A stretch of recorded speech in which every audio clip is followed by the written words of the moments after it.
After a trip to the Green Hell, drivers may be relieved to head over to the Dutch dunes. It's here at Circuit Zandvoort for round 7 of the 2024 Season 1 iRacing IndyCar Open Series. Drivers get unleashed on the high banks with high speeds expected. Arjuna Kankipati alongside with Ewan O'Leary as we get underway after a busy weekend in sim racing. The iRacing 24 Hours of Daytona firmly in the history books. Ewan, drivers haven't really had that much practice, I think, for this one, but they're getting ready to go nonetheless. Yeah, I think a lot of these guys have been at Daytona, of course. A different kind of high banks today, though, and looking forward to seeing how this Zandvoort circuit races, especially. We can certainly see the attraction of driving around here in an IndyCar. High downforce, high speeds, high commitment corners. But in terms of racing, how difficult is it going to be to pass one another? We suspect it'll be very difficult. Well, we suspect, but we're hopeful that it won't be. Here's a look, of course, at the schedule as it runs right now. The drivers have already gone through the first half of the season. Started at Watkins Glen and then Michigan, the first of the oval rounds. Remember, 12-round season, 7 road courses, 5 ovals. Next week, we go live on RaceSpotTV for our first oval back in 2024. Texas Motor Speedway will then lead us over to the old Detroit Grand Prix at Belle Isle Circuit, Nashville Super Speedway, and then Montreal Pocono. It's the end of the run, and of course Pocono, the tricky triangle, always brings plenty of entertainment. Championship standing starting to get a bit more shaken up though now as more drivers return to this car. Kevin Burrell has launched his way back up into third, but even though Adam Blocker is going to be missing in action today, he was over at Homestead Miami where the IndyCar Series was testing for the first time in 2024. Comfortable championship lead at the top. He is, but as you say, won't be here today, and Kevin Burrell's looking very strong this week from the practice times that we've seen, or I've seen anyway. Whether they're to be believed or not remains to be seen, but he's looking quick and could take strides forward in this championship. But there's a very, very obvious leader, isn't there, in the form of Adam Blocker here. Still a long way to go, of course, I suppose. There's still half a season remaining, but that is a very large lead. Now, there are 4 of those championships a year because, again, we break the year up into 4 seasons on iRacing. I think Adam Blocker has like 11 or 12 of them. I forget off the top of my head, but he's looking set to add to them and to build towards what will be hopefully an iRacing Indianapolis 500 to remember. Drivers are out on track for qualifying. You're taking a look at the aerial shots of the Dutch Army. Max Verstappen won, of course, in the iRacing 24 Hours of Daytona, powered by VCO in the GTD class. He actually did some racing in the past week as well when we went racing at the Nordschleife, hoping that we'll see him out as well. There you can see drivers on track for qualifying, and well, all on the alternate tyre, which you'd expect in the qualifying session. It'll be interesting to see you in which tyres they elect to use at the start of the race. Yeah, and as the lack of, or because of the lack of testing, I should say, that you've already referenced in the day, it means that people aren't really sure what to do here or what they're going to do over the course of the race. So it's going to be a bit of a voyage of discovery for everybody as to what strategy they go for, especially off of the start, and how that affects things at the Nordschleife. It was very much sort of refined and everybody knew what was going on, but that's not the case this week. Now, there is a big margin up towards the front. Satellite Racing seems to be one of the few teams that have actually put the work in. Christian Hildegard, Kevin Burrell run 1 and 2, and then Hamilton Akabuizi in 3rd position in the Indy Alliance Racing Machine is almost 1.5 seconds off. And for John Badefer in the Hydro Race Geodesic Racing Machine to be in 4th, I think that tells plenty of the story. We have a big, large split here today, so 26 Dallara IR18 is going to be rolling around at the start. I think that's going to be interesting to see more how traffic's going to end up playing out. Yeah, I think it is. It's a short circuit round here, just 1 minute 15, as you can see, with the best lap times at the moment. And the gap from top to bottom in the field as well is quite large. It's a difficult circuit. I mean, there's lots of corners around here, and they're tricky ones as well in terms of getting it right in this car. And so the margins naturally would spread out, but also the sort of split in the field in terms of ability as well is quite a little bit larger than maybe what you'd expect to see in some other weeks. So the gaps are very large in terms of pure lap times. When a of course, you start to add in the oddities of racing as well, the field's going to get very spread out, and the leaders are going to have to contend with traffic, which will change the race maybe over the course of the day. I'm pretty sure we're in for a shorter race, of course, than the Nordschleife, where we had the 9 laps to work. So I think it's going to be a fast-paced affair for the drivers here today. Let's go ahead and take a look at the first replay of the day. It happens in qualifying, and Hamilton Akabuwizi was the driver that was pushing on that second lap on those softer alternate tires through the middle sector, locks up, goes out wide. Yeah, easy to do, but that's what happens when you're on the limit in qualifying. This track leaves no margin for error at all. It's not one of those circuits where there's tarmac on the outside of the road everywhere for you to escape onto. It's quite the opposite, in fact, and so pushing in qualifying especially, you're going to find the gravel. In the race, it will be the same when everybody's all very close on track. There's going to be, as I say, no room for error at any stage. Remember, you are required to use both compounds of tyre through the course of the race. The question will be how you choose to divvy it up. We are in for, if I can read off the very small text in front of me, I think 37 laps of a race, either 37 or 31. It could be either or. Right, can you not read it? I'm going to send you a picture, Ewan, of how small it is, and I'm going to make you read it. How about that? Oh, I'm up for that. I generally count my eyesight as pretty good. So. Okay, well, now that I've zoomed in on the maximum on my iPhone, I can pretty much tell that it's 31, I believe. Okay. Maybe. We'll see. It could still be 37. How much difference is it going to make around here? It's neither a few minutes here or there, isn't it, really? Oh, well, when you put it that way, maybe. Well, we're ready to go, though, no matter what. Oh, this is going to be a fun race, I think, as we get ready to go for the first time on the Dutch dunes on this high banks on RaceSpotTV. We get a full formation lap with which to work, and confirmation has come through.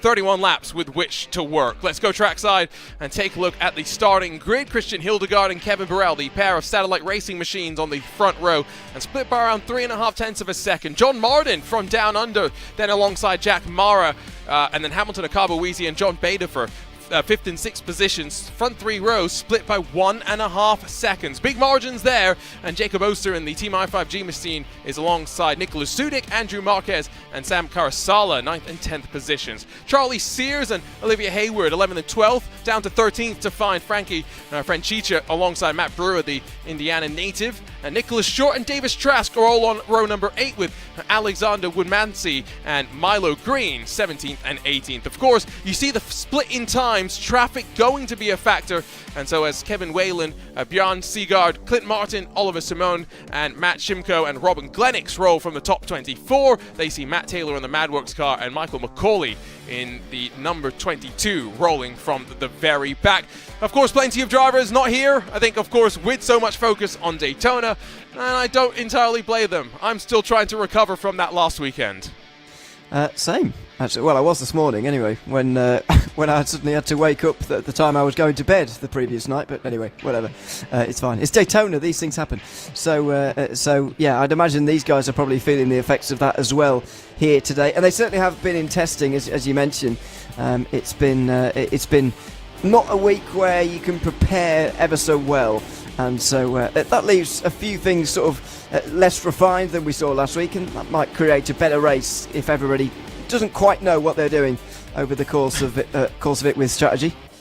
Well, we have no idea what's happening on strategy, other than they're going to need to use both tires at some point through the race. You can follow along with timing at timing.RaceSpotTV, and as they get underway on their full formation lap, we can take you down to that left-hand side of the screen, and you can run down through who's on what tyre. And there is a bit of a mix, and that's going to make things interesting. Akabuwizi will see 2 drivers in front of him on the primary harder tyre, and Beta for Oster behind. We'll see Sudik roll on the outside of row number 4, looking to work on forward. Interesting at the start to see that little bit of a mix, and if you're wondering what the weather conditions are, Ewan, well, they're pretty cool. Oh, I'm glad you put it in Celsius as well. That's nice of you. I mean, 23. Correct units, don't you worry. Correct units, yes. 23 on the track is not bad at all, but it is the 27th of January, I suppose. We're not expecting to see 40s or 50s, are we, at this stage of the year? So that's perfectly fine conditions, although I've got to say, I was in the Netherlands last week. It was not 23 degrees in the air, I can tell you that for free. It was barely 2.3, actually. Oh, okay. I don't think there was a morning where we woke up in positive degrees, temperature-wise. Was there snow, though? No, it was just frost, sort of. just kind of light frosting, but not snow. Okay, well, see, as someone who moved to the west coast of California to get away from snow, I'm just trying to make sure I stay as far away from it as possible. Trying to make sure that I know when not to come to the Netherlands. I do not blame you. I would go to the Netherlands not in the winter, in that case. I don't know, I don't think it snows loads. And also, by the way, I was about as far away from Zandvoort in the Netherlands as you could possibly be. But anyway, that's... Were you more northern? More northern? No, Zandvoort is in the north, isn't it? And I was in the very, very, very, very south. No idea. These are all good questions. Again, like I said, I'm still recovering from this last weekend. My brain has not been very activated today at work, trying to write some code, and the amount of time it took me to make it work correctly. Oh goodness, Ewan. Yeah, no, it was not great. Sleep deprivation. It's not great. Turns out it's not actually a high performance strategy on low sleep, which is funny that. But you know what's? At least it's better than the last time I did this, which was right before we got to meet for the first time. That's true. Do you remember the eyes on the bags under our eyes under my bags under our eyes? Yeah. There was the bags under your eyes were so big they were under your bags as you arrived into the hotel. Oh man, I can't even get the order of the words out correctly. Well, this is going to be fun then. In that case, 31 laps. I mean, as you say, it's not going to be quite as long of a race as it was at the Nordside, by most accounts. But it should be a fun one and a fast and intense race, certainly. Yeah. It's going to be about 40 minutes, just to be clear, and I don't have to worry too much about being bad at commentary, just because I can go and watch that clip of Lewis stumbling over his words that one time, and it'll make me feel a little better about myself. Because we all do it. I don't remember which clip you're referring to. Oh, because there are so many of them? Oh, that's not nice. I mean, it's true. You could go back and find somebody of mine as well. We've all done it, yeah. Somehow people think we're good. Anyway, okay, time for a prediction. 31 laps. We're going to see that traffic play a factor. Can those satellite racing cars convert that margin in qualifying into a gap at the front in the race?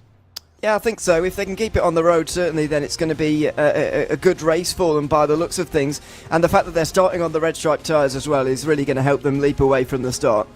So here we go. After the trip to the green hell, this may be a little bit more normal. Green flag ready to drop at cm.com Circuit Zandvoort. Satellite Racing 1 and 2. 3 wide for third position. As underway for the second half of the season we are. John Martin defends as John Bader sails it the long way around. 2 positions gained on those primary tyres and now trying to work his way forward into third spot. It'll be out of turn 3, then into the high banking they work. Who's going to go aggressive down low? Looks like Jack Mara on Hamilton Akabuizi. Little battle between the two of them. Drama further behind though as a couple of cars go around, but outside of that, you and Charlie Sears and Nicholas O'Short, everyone else running to the top of the track. Oh, and off the road for someone as well at the top of the hill as they went through the S's through turn 6. A big spin, and thankfully the car didn't end up in the middle of the road, ready for everyone else to clatter into. I think everybody apart from those 3 have gotten away well. But, other than that, it's been a good start. And there's another spin for Jacob Oster in the background as well. Oh, no, the spaceman has wormed it around and now trying to spin it into a clean spot and not lose too much time. At the very front, it's John Bader still putting the pressure onto Martin as Akabuizi now trying to set something up as he ramps off of the corner. Look at the Hydra Race Geodesic racing machine going defensive in towards the penultimate corner. And here's where the track changed, of course. High bank. John Martin on the push to pass instantly as he tries to hold on to that third position. But Satellite Racing, Hildegard, and then Birel 1 and 2 and clear from those behind. Yeah, that's to be expected really with the tyres they've chosen to start this race. They've got to get away quickly and got to get away well, and they have done early on here. There's battling further behind for the top 10 places. Matt Brewer just drops out of there, but he's on the primaries. There's someone off there through the first turn.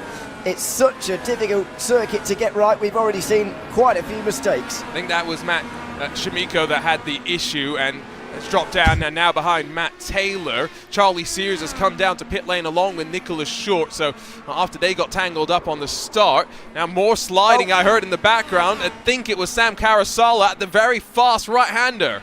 How is he not crashed there. That's an incredibly high-speed corner to have us. Well, we didn't see it obviously, but I heard it, and it sounded quite horrific. And he looks like he saved it all right. He's only lost a couple of places in that slide that he had around the turn, so he's back to 9th place. But at least he's still in the race on the primaries, as you can see at the moment. It's a real tyre mix-up, and you can see the imperfect strategies taking place here, and the lack of preparation that everyone's clearly had over the weekend. Let's see if we can go back and take a look at what happened on that opening lap from up above. Oh, Olivia Hayward gets tagged from behind, and then a little bit of concertina pile-up as Charlie Sears and Nicholas Short pile on top, and then after all of that, they try and get it around, and only 2 of those cars ended up needing to come down pit lane. Surprised to see all of that, and whoa, that could have been a whole lot worse for Jack Mara. Yeah, I was thinking that at the time. Well, I said that he didn't go. Oh, it's just that little rise over the crest of the hill there, isn't it? And he skates back across the road again. Nothing that he could do at that point, but thankfully everybody avoided very well. And then there was Jacob Oster, who also went around at turn 8. Just on the power, it looked like here. Didn't think there was any contact, and no, there wasn't. He had a great fight with Alexander van der Sant last week. Not such a great run here, and I think he also ended up going off the track as a result of maybe something else that has happened. There goes the number 18 car out wide.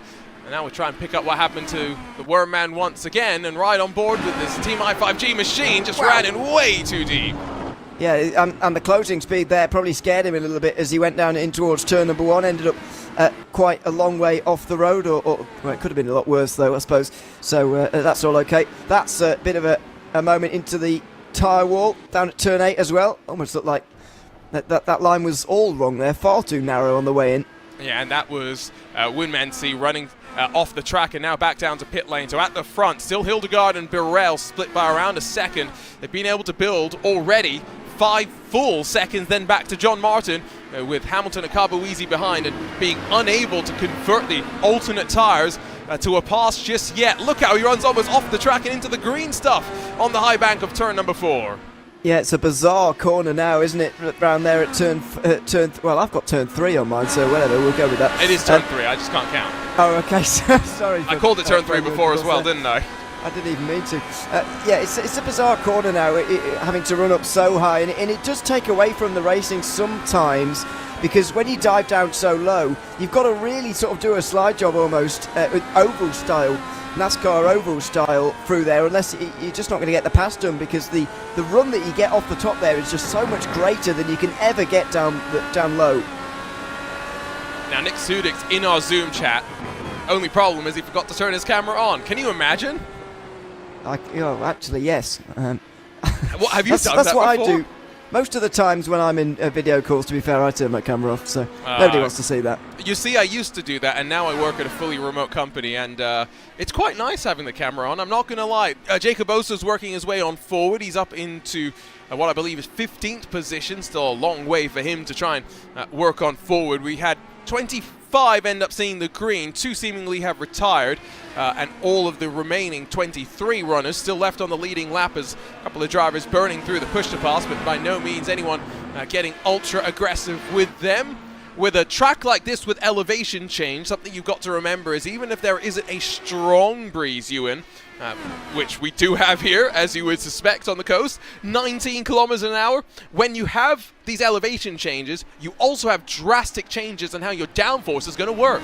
Yeah, we've already seen that with incidents through the S's at turn 6 there, where cars have got light and gotten out of shape, so it's going to be tricky conditions for these guys out there, and this track is difficult enough on its own, so it'll be interesting to see how that develops over the course of the day. Carboeasy at the moment is close to John Martin, but can't find a way through, and arguably needs to pretty quickly, because these tyres are going to go off at a point, and John Martin is going to be in the ascendancy at some point soon, so sort of just wasting free time here, and now knows that is on the push to pass out of the final turn. And surprising that he's waited to the end of lap number 5 to elect to finally use it. He'll jink to the inside and work his way on forward, but remember, it is banked around the outside. Martin hesitant on the turn and wanted to turn in a little bit earlier than Carboeasy. Move finally done on corner exit, but as a result of that's actually cost them a little bit of time. Beta for along with Sudik closing just by the smallest of margins, all now within, of course,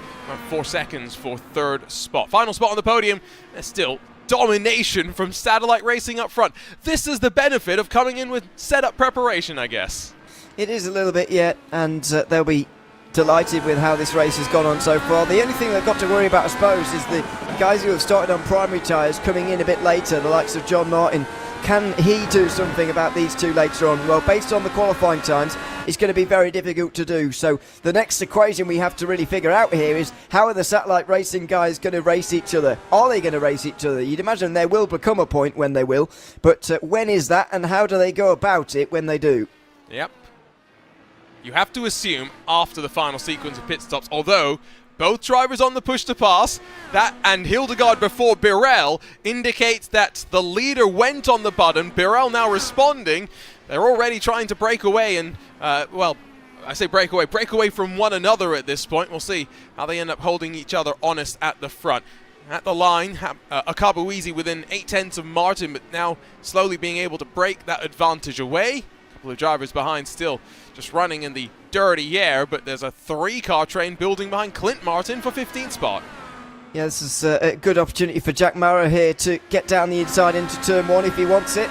We're on board right now with Bjorn Jursig look at the moment in towards turn 1, and no, Mara's not close enough to go down the inside of Clint Martin on this occasion, so we'll stay behind, and Martin goes a bit wide, but we'll get away with that. Mara will close in again through into 2. What happens here at 3? And diving down low, Clint Martin. That is a bizarre line. Jack Mara rips right round the outside, almost as if Clint Martin wanted to let him through. Yeah, and there was also a moment there on the low line where Martin almost lost the rear end. You have to be a little bit careful with the transition back up onto the line, and especially with the tires beginning to wear. Matt Taylor lets Jacob Oster slip on through, as the Team i5G driver is now -6 on the day in 13th, and hoping that he can close 2.5 seconds up to 12th and then 5 seconds up to 11th before he'll get closer and closer to a potential spot back inside of the top 10. Let's not forget that he came into this 8th in the championship standings, does have a realistic chance of getting up into 5th, although I think next week we have 25 cars here. We'll probably see the return of a few, expecting Brandon Traino, maybe Adam Blocker as well, although maybe not, because he'll be at the, I know he's going to be traveling again, but when you go to the Texas Motor Speedway, the race splits you into its different, if there's multiple category, multiple drivers rather that end up in multiple races, it's split on oval iRating rather than road iRating. Yeah, and that can change things pretty drastically, as interestingly, my oval iRating is actually better than my road iRating. It just means you're not a great road driver, clearly. That's exactly what it means, yes. But yeah, it can change things. And by the way, I can't wait for Texas next week. I think it's going to be absolutely fantastic, as Matt Taylor seems to have found himself running into problems here. He's dropped outside the top 15, and his battle to be the best Matt in the race is going not so well. There's a lot of Matts in the world. I reckon the winner of this should keep the name and the others have to change it, because... Oh, there you are. Oh dear. That's a hardware failure. I know Matt's been struggling with stuff like this, but he does the wise thing, pulls it left hand down into the wall, and an immediate stop, unfortunately for his race, but also to the troubles for anyone else. Yeah, so he's going to have to change his name. He's in the pit lane, and he can't keep the name Matt anymore, I've decided. When did you become Joey Tebben? Goodness, all these people with their puns. Franchicia as well as Trask on the button, and now Kevin Burrell electing as well to try and close the gap up. Here are, it's an interesting part of the track to actually use that push to pass, because I don't think you get maximum advantage from it. Yeah, that was my thoughts exactly as well there. Not least because of the whole advantage thing and the length of time you're on it there for, but also...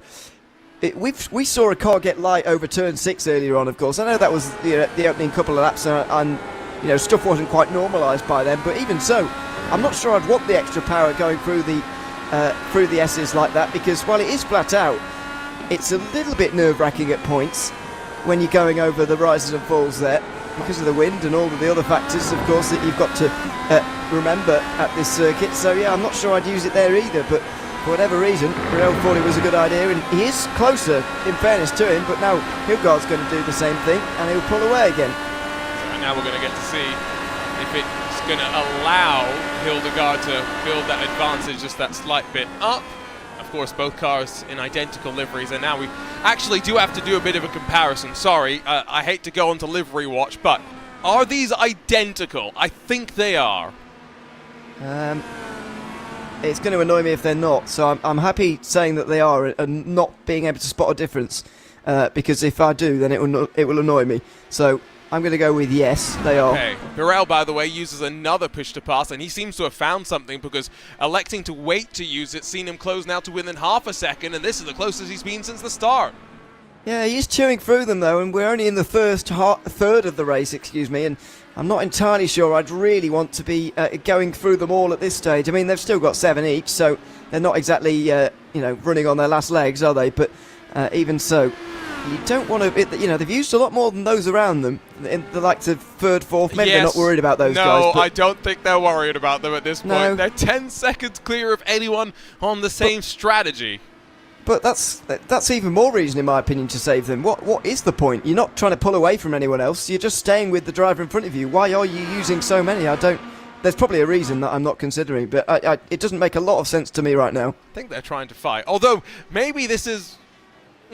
maybe it is coordinated. Hildegard using it to try and pull away, then Birel using his to try and close back up. Although, he's still within 6 tenths. It's not 6 tenths, excuse me. It's not like he's very far behind. Baderfer closer to John Martin than he's been in quite a while, but not close enough to have a lunge in through turn number 1. And corner names here at Circuit Zandvoort are quite good. I mean, some of them are hard to pronounce, yes, but let's be honest.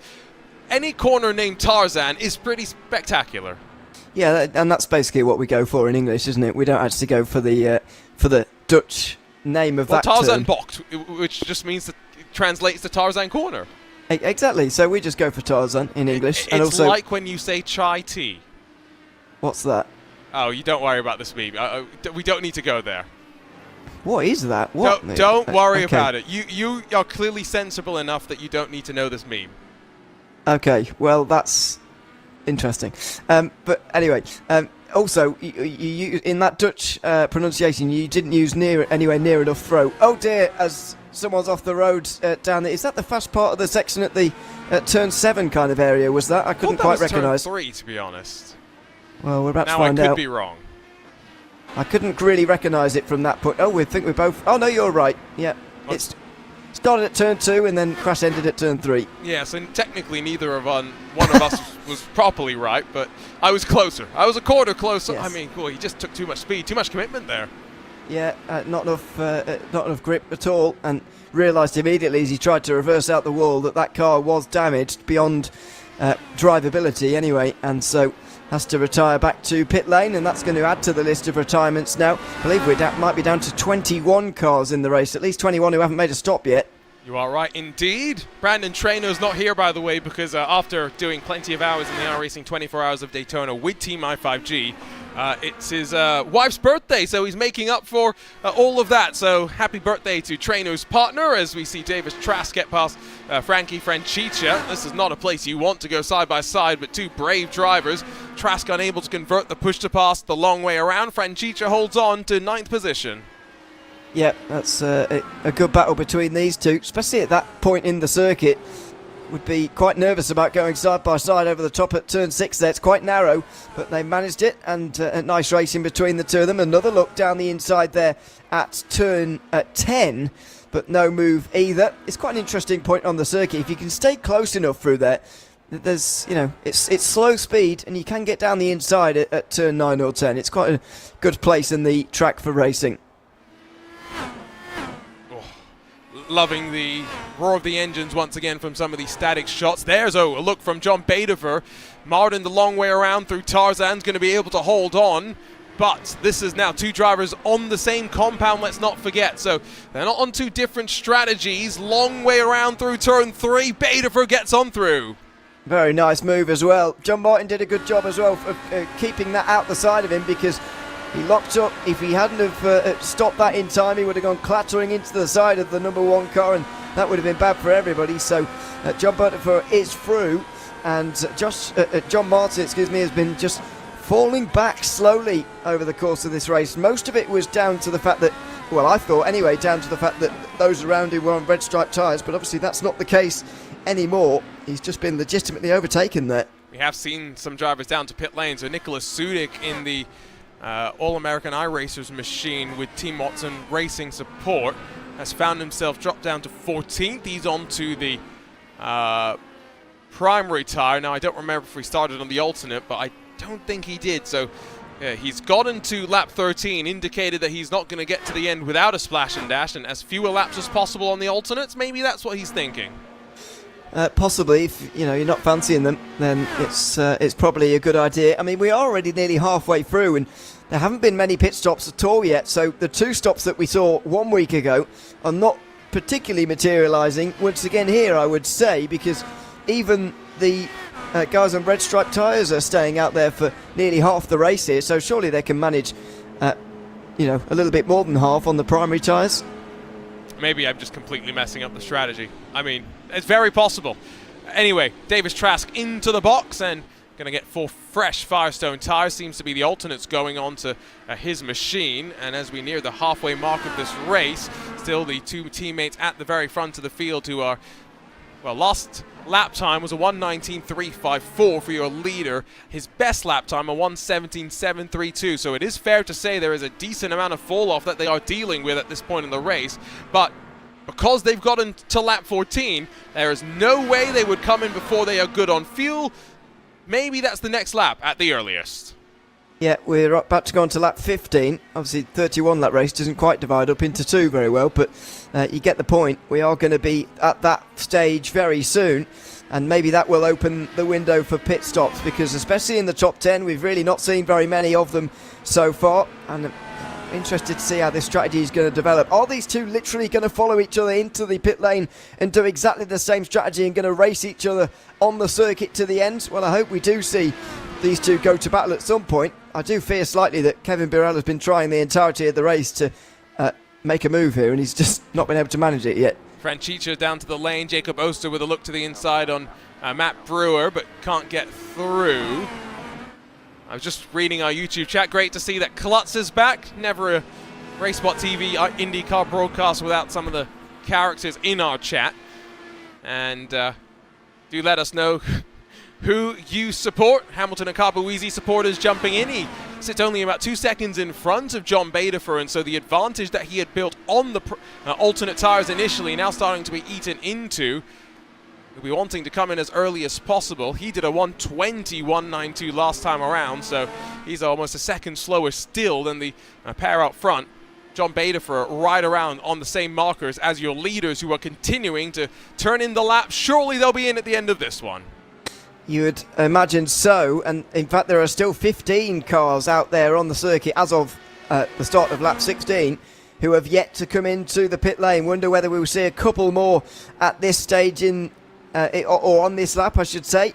We'll wait and see on that, but it's just a remarkable show of pace, isn't it, from Hildegard and Birrell at the moment, despite the differences, or lack of difference, in fact, between them and some of the others in terms of strategy, in terms of tyres at this stage.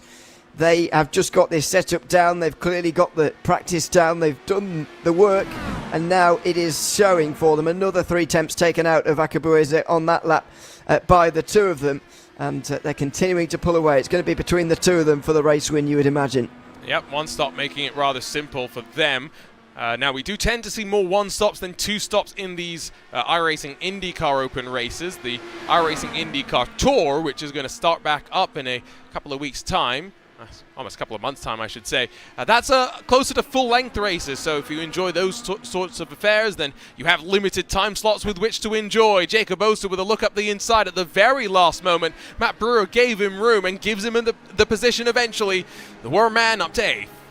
The 8 car into 8th, so it's been a decent recovery for Oster so far, but he'll be pretty frustrated with his spin out of turn 9 earlier on in the race, because it's set him back. It's forced him to make quite a few overtakes that he otherwise wouldn't have had to, and so Jacob Oster is working his way back through again, half a minute off of the lead at the moment, but still plenty of time in this race, and interested to see where he might be able to get up to by the end of this one, as the gaps get a bit bigger in front of him because he's getting further up through the field. He has burned through half of his push to passes now, so he is reaching that point at which he would logically be at this point in the race. So there are some drivers like Akabuizi, Beta from Martin haven't used too many of those push-to-passes, which of course is not as it is in the real car, which is a second-based allotment. You get 120 seconds, for example, in certain races. Here you get 10 usages of the button, and that is, of course, a bit of a factor. Someone says in the chat, by the way, Satellite Racing 1 and 2, giving them reminders of Team Redline running 1 and 2 at the Daytona 24. Well, yeah, it's certainly on a shorter time scale, but a little bit, it is somewhat similar, isn't it? I'm not sure how Satellite actually did in the other splits of Daytona this year. I know they weren't in top split as they both come in here together. That's a good question. We'll have to wait and see if we can find out at the end. Not sure if these drivers were participating or if they were the ones building the setups for today's races. Betafer you would expect to stay out given that he is still doing 119.2s. He'd want to try and make sure that his stint on the alternates is as short as possible. Runs a little bit wide out of turn 1 though. Not the ideal run. Here come the Satellite Racing pair though. It is going to be Hildegard in front of Birrell. Where do they bleed out in terms of those staying on track? Andrew Marquez in the Madworks Motorsports car in that pink and black entry slots in to the middle of the Satellite Racing machines, and so now Birrell's got at least one car to try and pass on this crucial lap where the primary tyres will get up to speed. It's an absolutely crucial lap for Birrell. He cannot afford Hildegard to get away at all in this lap here, and at the moment it looks like Marquez is showing himself to be pretty speedy in this phase of the race, so this could be a problem for Birrell. Is this the race being lost for him right here? It's going to be a lot of catching up, and you can see him losing time already. You can see the time bleeding away, and he knows that as well. He knows that this pass has to be executed right now, even maybe a dive at turn 11, but surely he's not close enough here. He's not willing to burn a push to pass either. I think that's a wise call. Expect the car in front to come down to pit lane this time by, and therefore try and use it maybe out of this corner, combine it with a bit of slipstream, a bit of draft, and slingshot your way into turn 1, albeit now already 1.4 seconds back, and indeed that's what he does. He's on the bottom now. See the dash illuminated. He snakes his way to the right, following Marquez initially and then jinking back to the left, not willing to try and incur an unsafe quote-unquote pit entry from iRacing. Birrell through that opening corner. Gets a decent run, but 1.3 seconds the margin still. I just felt a little bit of understeer as well in the car there through turn 1. Not sure whether that's just the way that he wants the car to drive, but it certainly was ploughing a little bit through the corner. Then Hildegard gets on the push to pass to get past a lapped car on the way through the S's. This could be a problem for Birrell as well. How's he going to cope with this? He does get down the inside. No, he doesn't. He's going to lose even more time now. And that, I think, was the crucial one because it's such a high-speed corner and the traffic's not making it easy.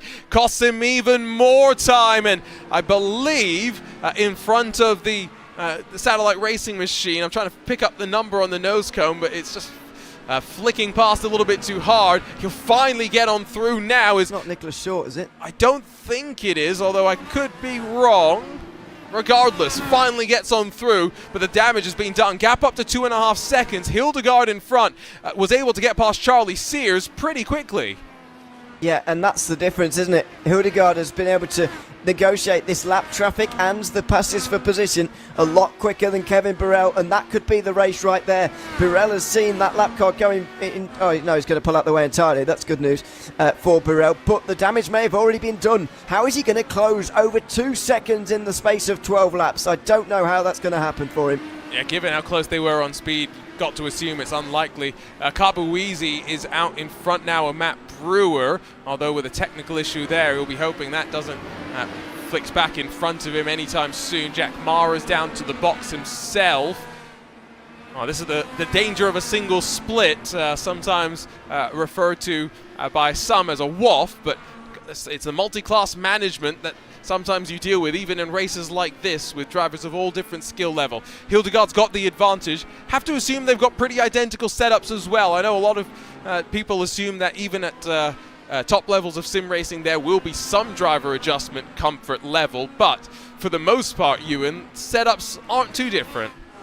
No, it's a lot is made about the sort of different driver preferences and the way that setup should be in regards to that, but yeah, there's really not much difference in spite of that. And as John Butterfield comes into the pit lane here, by the way, on the primaries. So clearly they can go a bit further on fuel, but those on the alternates decided it was time to call it a day a few laps ago. And now the top two come in and the order is restored with Satellite Racing at the front. But yeah, they're so well matched, it's difficult to see that gap coming down. And so as we check out Hamilton and Carboeasy blending his way towards the line, Betafor releases himself from the limiter and will hold on to third position, albeit by the smallest of margins. And now we'll have to make hay while the sun is shining. Let's not forget that we know that the alternate tyres are great at the start of the run. He's got 11 laps to go on them. That's a lot shorter than any of those drivers had to go on the alternates at the start of the race. Exactly, yeah. So where can he get to in this race? How ambitiously can we think about this here? I do think we're going to see a battle for fourth place, by the way, with John Martin closing in on Carboeasy. I'm not sure whether Butterfield is going to be able to catch Kevin Birrell, but I'd like to see it. I'd like to see him catch up and see what he can do with the Satellite Racing guys. I just don't think he's going to have the time in the race to get there. You're waiting to see if you can be made to be a believer. All but a couple of drivers have made their way down to pit lane. Robin Glenox and Olivia Hayward become among the last, but Milo Green is the final driver 20 laps into the race. Christian Hildegard uses another push to pass, and I've got to say, that gap back to second closed down slightly. I don't know if this is wise. He's got 2 push to passes left for the rest of this race. Yeah, I'd save them if I was him, just in case he does get caught here. I do understand the reason of it, why he's doing it now. He wants to use them, it looks like anyway, he wants to use them all up so that he can make sure Kevin Birrell doesn't catch him and there doesn't have to be a battle. But that's a big risk to take when there's a lot of lap traffic around. It's not all in your control, so I would save a couple just in case this race does get close towards the end, and then you have those in the bank, because already you've got less than half of your main rival here, which is a concern. Yeah, it's not going ideal. As past the traffic, Hildegard gets aggressive, hoping that in the ebb and flow it doesn't start to flow back to Kevin Birrell. John Martin, another driver on the push to pass. He, of course, is on the alternate compound of tyre. He's trying to close down on Hamilton and Carboeasy, as the traffic now for Kevin Birrell gives him just a little bit more strife. I can just picture him shaking his head, even if I can't see him. He's probably not very pleased with some of the lap traffic he's encountered over the course of this race, especially in those high-speed corners. You mentioned it at the time, that one on the way towards turn 8 earlier on in the race, having to slow down so much through such a high-speed corner has really put a dampener on this battle for the race lead. Yep, there are still some fights though through the field. We can check out Sam Karasala on the back of Nicholas Sudik. Karasala on the alternates. You see just how much more grip he has down at the compression at the bottom of the left-hander versus Sudik on the primaries. Francica behind is in a similar spot with Jack Mara beginning to close. Both these drivers will get onto the button as they cycle back up towards the start-finish line. You can see Nick Sudik trying to break the toe and instantly jinx his way to the right side of the track. And, well, given the downforce configurations both drivers seemingly running, Karasala not having the chance to even try and pass. Doesn't look like it, and there's going to be side-by-side here, a chance to pass here. Jack Mara holds on to 9th place. Francica not able to get up any further than this 10th position for now, and is not going to, I wouldn't imagine, with the primaries either. Matt Brewer will be odds on for a top 10, I would imagine, as well, given the fact he is not very far away at all. I think we're still going to have some fun fights towards the end. Jacob Oster passed a handful. He's into 13th and trying to work his way on forward. And, of course, Karasala just continuing to try and work. He's 2 laps into the stint as compared to 10 laps into the run for Nicholas Sudik. So Sudik did come in early with that intention, of course, of potentially trying to go long on the primaries. Starting to see him feel a little bit of pain right now, though. You could see powered down. The rear end just wanted to wiggle around. No traction control in these cars for sure. Yeah, absolutely. He's got to make sure, or try to make sure, that Karasala stays behind him until the primaries sort of level off with the alternate tyres. That's going to be a very tall order for him. I'm not sure he can manage it, but if he can, then he will hang on to 7th place. I can't see him coming back at Karasala if he lets him through, though, and that's the important moment. He knew that as well into turn 1. Holds on to 7th again with a bit of push to pass. Nice little exit This is the part of the track that didn't really change too much. Turn 1 was slightly reprofiled, but turn 3 really reprofiled. Sudik knows if he holds the outside, should be able to defend the position as he continues to do so for the time being. Let's check back up front, though, where Christian Hildegard last time by did a 1:19.518, 1:19.084 as a comparison to Kevin Burrell. Gap now down to 1.3 seconds, and Burrell with 3 more push-to-passes to burn as they come towards the line. On lap 24 of 31, it will be 7 to go. Burrell uses the 60 to 70 horsepower burst on the run to the line. Yeah, so we're closing a little bit more again here, but I think what's going to happen is Burrell is going to just play himself as the slightly quicker driver of the two, but I still think he's going to run out of time to win this race. Gap is at a seconds now. It was clearly very difficult to pass earlier on, and that won't have got any easier, I wouldn't imagine, even at this stage in the race, even with them on the primaries. Don't see how that's going to change here. So Burrell's going to struggle, and he has shown himself to be the quicker of the two, but track position is very important, and Burrell hasn't got it at the crucial time.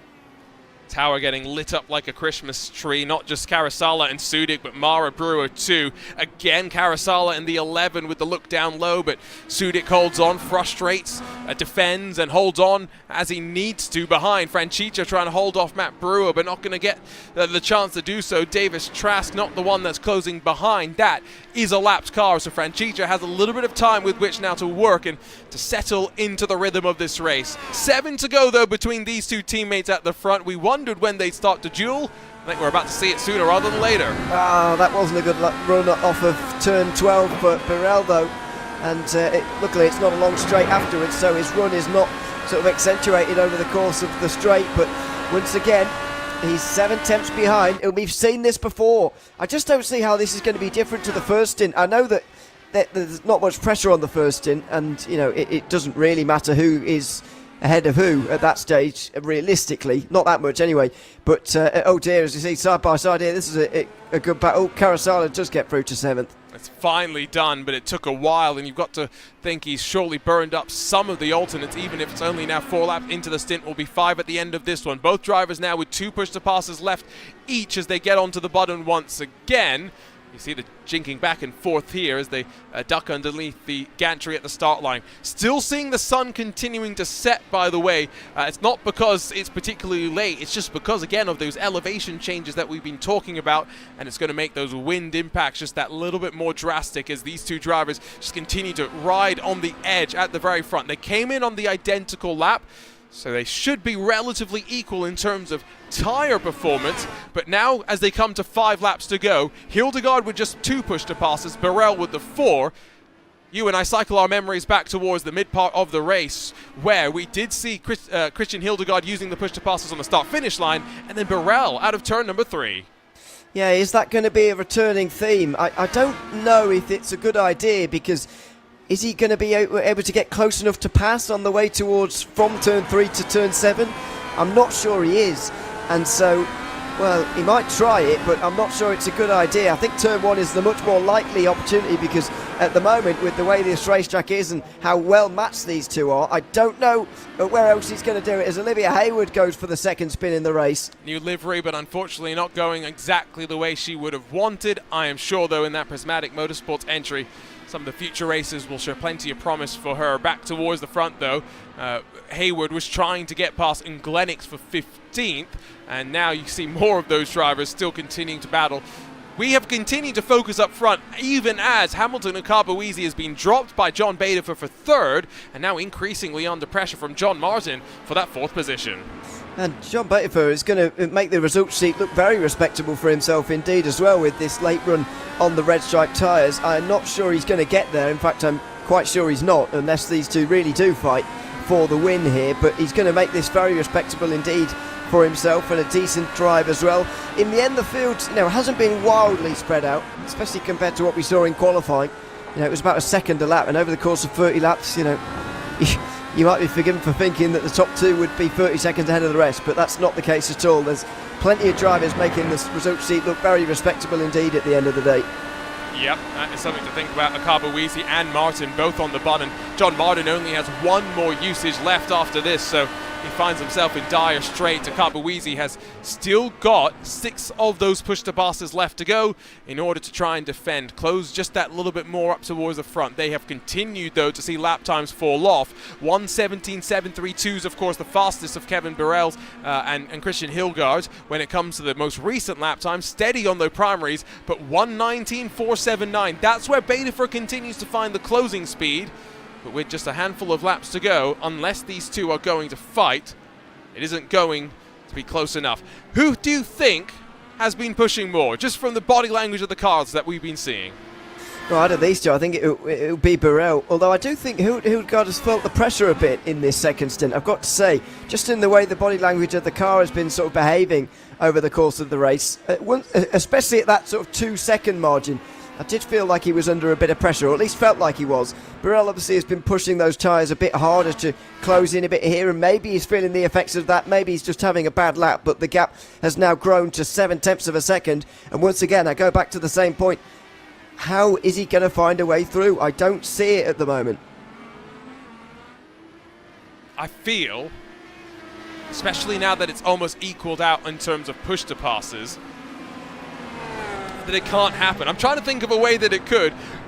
Maybe Kevin Burrell activates the push-to-pass now, closes, but he elects not to. He now drops back a little bit, half a second and holding. Yeah, if he was going for that, he should have done it last lap, because he was 3 tenths off coming off the corner. He was 5 tenths off that time, too far back.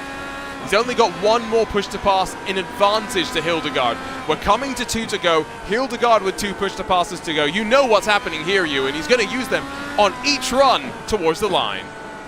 Yeah, you think so, but I don't see how the last run to the line really helps. If I was him, it really is a last gasp thing. Use it on the run to the line to take the white flag and then use it out of turn 3 as well. I wouldn't bother with it out the final corner. I don't see how that's going to help. And what do they say is rule number 1 of racing as well? Don't hit your teammate? Yeah, that's going to be tricky to do if he wants to win. Yeah, no, there. Hopefully, no squabbles, because 6 seconds back to Betafer. Expected Burrell to burn that additional push-to-pass. 2 laps left to go. Hildgaard, patient, elects not to use it. And realistically, all Burrell has done there is burned up the push-to-pass. Well, yeah, but I would use it again now, because he's lost that advantage. So use it, not right now, out of turn 3, obviously. Use it right now. Try and do something different, because you're not going to get there if we're both on the push-to-pass at the same time. Now go for it. He's not going to do it, though. He's not going to go for it, and he's only 2 tenths behind. He's right in the wheel tracks of his teammate here, but not using the push-to-pass. That might have been the chance. It was a decent chance, but I think he was just hesitant to try and burn an additional push-to-pass and leave himself with nothing to do. Both drivers will probably know what the other has in terms of the push-to-pass, because there are various tools on iRacing that give you that insight, give you that ability to see what your counterparts are doing. Burrell did dip into the 189s last time, so by no means is he slow. He's just finding it impossible with the dirty air, especially that they're dealing with. They probably have a decent amount of downforce on the cars, despite the fact that they want top speed. Here, through the right-hander, onto the banking, and back towards the line. It will be the white flag this time by Hildgaard on the push-to-pass. Burrell a little bit more patient. Why is he not on the push-to-pass here? Doesn't make much sense at all at the moment, I've got to say. Is he waiting to use them up at different times? And I do respect the philosophy of using them at different times to Hildgaard, because if you're both on it at the same time, you're going to get nowhere around here. So he's got to try something. Oh, I thought he was going to dive at turn 3. He's not going to. He'll be more patient than that.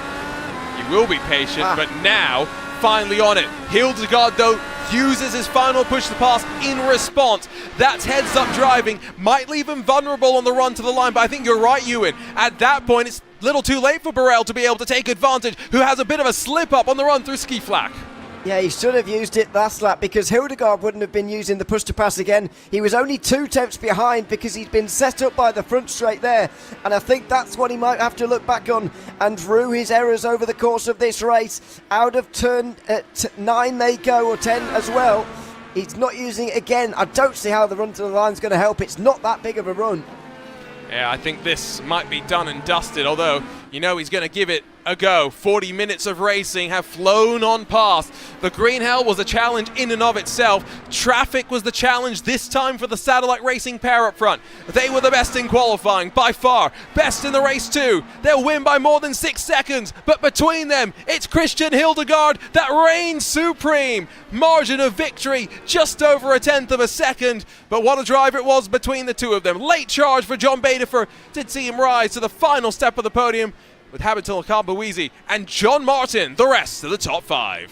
Yeah, top 5 covered by 15 seconds, which is very encouraging indeed, especially after qualifying. It was a good race to the finish as well, just 1/10 between the teammates in the end. I get the fact that Burrell didn't want to hit his teammate off and win the race in that way, so that's fair enough, but I just think he could have been a little bit smarter with the way he used his push to passes in the end there, as he held the advantage after all. Yes. Now, maybe it's just the reality of the way they had set the car up. That will be interesting to maybe understand, and so I'm hoping we do get the chance to chat to some of them in the aftermath. Just a handful of drivers still yet to come towards the line. We started with 25. I think technically we're going to end with around 20 of them still out there and running, which is not bad numbers all things considered, but probably going to see a decent amount of attrition next time around. And, well, I won't be around for the next race, Ewan. You'll get to take that one on with commentator TBD, and I can only imagine how chaotic that might be. I hope commentator TBD is interesting. I mean, more interesting than TBD, at least. Yeah, I meant, yeah, but well, anyway. Yeah, I know what you meant. I'm really looking forward to it, though, as I've already said. Should be, over 200 miles of racing at Texas, oval racing as well, which IndyCar really should do more of these days, but I spoke about that last week, so I won't say it again. I just have. But yeah, looking forward to it. It's been a good return to IndyCar, I've got to say. I've enjoyed the last couple of weeks, but it'd be nice to go on the ovals next week. Yeah, indeed. We had a fun RaceSpot US 500. Should be fun on the return to the Lone Star State. Satellite Racing were 1 and 2, despite the fact that Christian Hildegard doesn't have the team name next to it on the results sheet, but between them, just over 1/10, and then the Hydro Race Geodesic Racing teammate of John Badefer. Hamilton Akabuizi, John Martin, Andrew Marquez, and then Sam Karasala, Nick Sudik, Jack Mara, and Matt Brewer making up the rest of the top 10. Split by 45 seconds, so again, those leaders really did charge away in just a 40-minute affair with Frankie Francicia, Jacob Oster, Davis Trask, and then Matt Shimiko behind them on the lead lap. Then Charlie Sears, Robin Glennox, Olivia Hayward, Milo Green, and Kevin Whalen before Nicholas Short scored down in 20th, and then Oliver Simone in 21st. Bjorn Seagard 22nd with Clint Martin, along with Taylor, Woodmansey, and McCauley, all classified in the DNFs. I don't think we actually got to see Michael McCauley in the end of the day. We will now run our way, though, down towards some post-race interviews. Not seeing the Satellite Racing teammates joining us just yet. Instead, though, we can go ahead and chat with John Badefer, who joins us now in the broadcast booth. John, great to have you back in a Dallara IR18. How did it feel out there at Zandvoort? Not too bad for only a few laps of practice. Yeah, it was fun kind of getting used to these tires again. I think they're a little bit different from everything else on the service, and I enjoyed that. So, nice little bit of a rear end slide as you're exiting corners. It makes a lot of fun. And you say relatively little practice. How brave were you feeling on that start when you went around the outside and grabbed 2 positions at the start? Well, I got a good jump, and I was, starting the race, I was like, just finish. And then, once you get in the race, it changes, right? Like, I got a good jump, and I just figured I would go around, and I got a couple spots. So once I got those 2, I kind of just let John Martin kind of slide ahead of me, because I know that turn 3 can be a little bit of an issue with netcode and stuff. So, yeah, it was a lot of fun. And how much are we going to get to see you a little bit more? I know, of course, this past weekend you were probably a little bit busy with the iRacing Daytona 24 Hours. First, how did that go? Second, how much more are we going to see you in the R18? Yeah, the Daytona 24 was good. We got second place in top split in the GTP, or not top split, second split. I wish it was top split, but and then IR18, yeah, we'll see. Probably the road courses and some of the good fun combos. I was a little bummed I missed Nordschleife. Couldn't defend my broadcast title, so but yeah, we'll see. You'll get your chance, don't worry. I'll make sure of it. We'll go back to the Nordschleife soon. Congratulations, John. See you hopefully soon in a couple of weeks' time. All right, thanks, Arjuna. might end up seeing John Bader for next time we go road racing, I think, to be completely fair, because, well, that's going to be a really intriguing round of the championship. But Ewan, like we've been talking about a little bit, Texas Motor Speedway, I'll be honest, don't know if we're going night racing, afternoon racing. Hopefully it's afternoon, because that will be a bit of a setup challenge for the drivers. Yeah, we'll see what we get dealt with, or get dealt, I should say, at Texas in 1 week's time. But as I say, is it 7 p.m. PT? Is that correct? I don't throw you under the bus again. 7 p.m. ET. Can you tell it's been a long week? Didn't this happen last week? Yeah, but that anyway. was because we were scrambling to get it ready. This was just because I did all the work and I still managed to type it wrong. Sorry, I'm throwing you under the bus twice today. And I know. I'm going to make sure you're not. I'm going to make sure you have TBD as a commentator next week now. I'll be on my own. I didn't mean to, but I've just. No, you're going to get TBD next week now. So it's fine.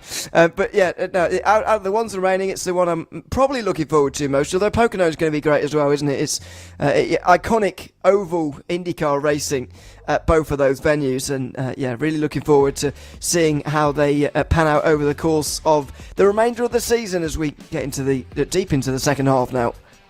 It's a fun schedule, that's for sure. And of course, after this season comes to an end, we can start to cycle our way more in lockstep with the NTT IndyCar Series as it gets into its full swing of things in, well, just again, a couple of weeks' time, it will seem. They went testing at the Homestead Miami Speedway this past day. We went racing on the Dutch dunes. I think it's fair to say both had fun. We had plenty of drama, though.